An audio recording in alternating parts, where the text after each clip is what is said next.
Hello, good morning to everyone. My name is Rashna Jaswal and I'm assistant professor in Department of Business Management, School of Management, HNB Gurban Central University, Srinagar, Uttarakhand. My topic is for this particular conference is predicting students' performance with the machine learning model in university level. So I'll start my presentation with the introduction.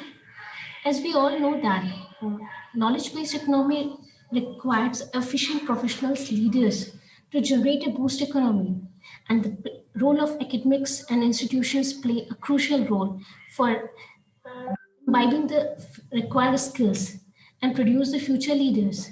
For that, it is very much essential to gauge the performance of the learners who are enrolled in these academic institutions.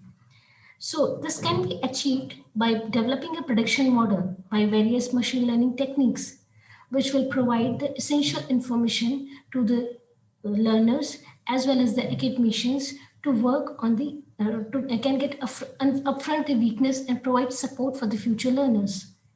Not only this, these deep learning framework can present the embedded knowledge that is more readable and interpretable by humans and construct a base for understanding students and their learning environment. Therefore, this research is focused on the selected features and their constructiveness of unripened professionals enrolled in the School of Management. The objective of the study is to develop a model for evaluating the constructiveness of unripened professionals enrolled in the School of Management HNBGU using selected classification. This model will be developed by keeping in the mind to the master degree programs enrolled in the MBA and CMTHS under the under Department of Business Management and Center for Mountain Tourism and Hospitality Services under the School of Management itself. Here's a method of study. The machine learning model goes with the life cycle. The life cycle, which is start from the scope of a project, data collection, model training, and the deploy in the production. So first of all, we have to decide what is the scope of a project, what are the constraints, what are the features, and what are the various factors which I have to consider. According to that features or say that factors, we have to collect the data. And once the data has been collected, the data should be trained in a particular models. There are various techniques and models used in the machine learning models. And for that, we have to use the data training as well as the testing. Once the training and testing part has been done by the training of models, we will get the best of the best results, best model for this particular topic for this particular section. And when the model has been selected, identified that this model has been best suitable for this particular objective, we can deploy in the production. We can make it easy, accessible and usable for the any of the academicians or the students or the institution for the easy access of that particular model, so that one can be comfortable how to use that particular model for their daily life and your institutions. The next one is the method of study. Here's the how the proposed framework has been turned out into the real one. So I've already told you that we have already collected data according to the features and the factors which we are considering for the research work. Once the data has been collected, it need to be sanitized, pre-process the data through by eliminating the dummy factors and at the as well as those who are missing values. We have to eliminate those data and determine the feature set and target set. Once the features are decided into that feature set and target set, we have to go for the 10-fold cross validation. Here's the training and testing cohort has been done. Well, it is the model, the data which is available should be divided into two sections. One of the part was go for the training cohort, and another part was go for the testing cohort.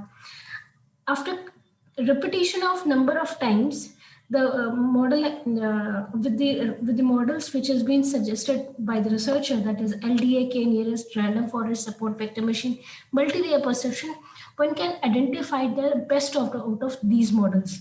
And once the model testing has been done, we can identify which model has been the best suitable for the evaluation of the learner's performance. This is all the framework for the method of study. Next is machine learning techniques and related parameters. Now here we have a number of algorithms and the parameters we are going to be used. Again, the linear regression, K nearest neighbor, random forest,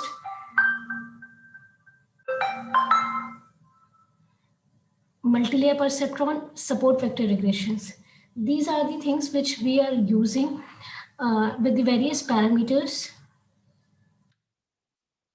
Now, once the data has been collected, it has been put it into the testing and for the training of the models, and we'll get the best out of these model, which one is best to suit for the evaluation of the learner's performance. We need to go for the deployment of those models into the production so that it is easily available and accessible to the users who doesn't know how to deal with the IT field, or how to deal with the AI and ML and such things. So this is a deploy in production. It's a simple window where one can put the initial academic information of the students, their academic potentials, which is actually considered as academic records. And once they hit the button of the submit, they will get the prediction of student performance. The prediction of student performance can be shown in this way. So the result can be come out with this, that the students having what kind of graphs and what kind of up and downs what goes on as per the lectures or as per the chapters or subject, whatever the things that we are looking for. Either the subject based or the chapter wise or the year wise, we can get the data like this way, that whether the performance has been increased or decreased or saturated or the fall down. So this is a model evaluation and selection. When the researcher has collected the data and the data has been used for the training and testing of these models. So the results which come out from these five machine learning techniques was like this.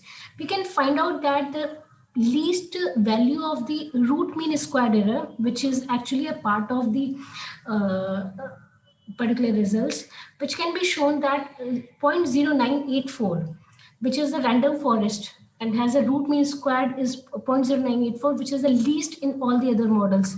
Therefore, the researcher has chosen this particular model as the best fit for this particular evaluation of student performance.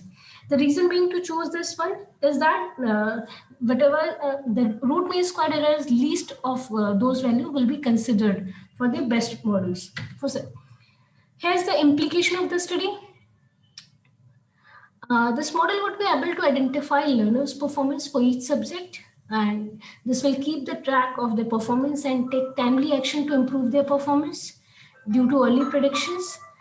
And with the results of this model, academician can update their teaching pedagogy, and at the same time, the prediction result might be help students to develop a good understanding how well or bad they would be in performing course, so they can steps accordingly. They can take steps accordingly.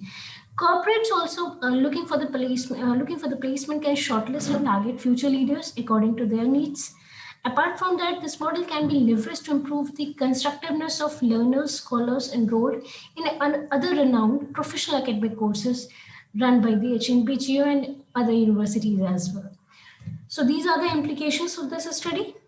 Thank you.